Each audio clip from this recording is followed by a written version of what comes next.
Mooncake by Frank Asch.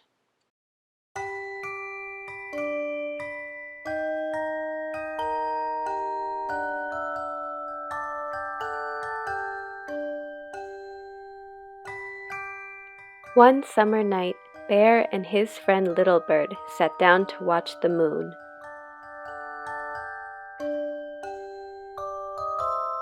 After a while, Little Bird said, "I think I feel hungry."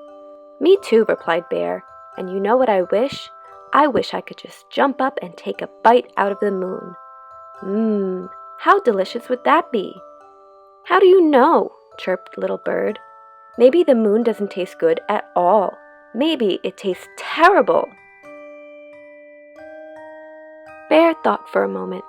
Then he went inside and got his bow and arrow. With a piece of string, he attached a spoon to the arrow. Then he went outside again and shot the spoon at the moon. "I knew that wouldn't work," said Little Bird. "The moon is just too far away. What you need is a rocket ship." "Then I shall build one," said Bear. The very next day, Bear went to the junkyard and bought everything he thought he would need to build a rocket ship. All summer long, Bear and Little Bird worked and worked, but when fall came, the rocket ship was still not finished. "I would like to go with you," said Little Bird, "but winter is coming, and I must fly south with the flock." So Bear and Little Bird said goodbye.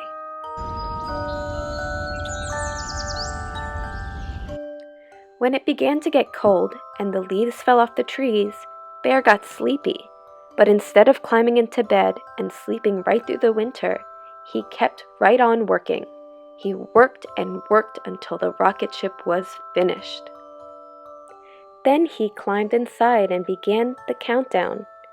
10, 9, 8, 7, 6, 5, 4, 3, 2... But before he reached 1, he fell asleep.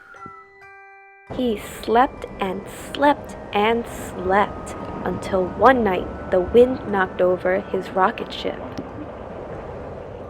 Bear had never been awake in the winter before.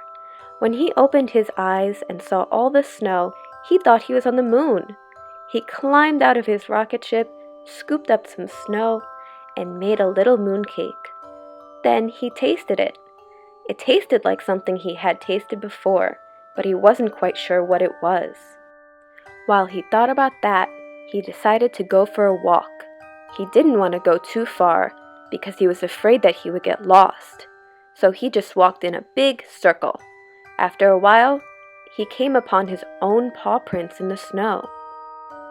"These paw prints are too big to belong to a moon mouse or even a moon raccoon," thought Bear.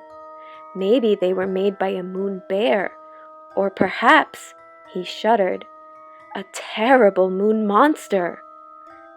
Bear felt scared. He ran back to his rocket ship and prepared for takeoff.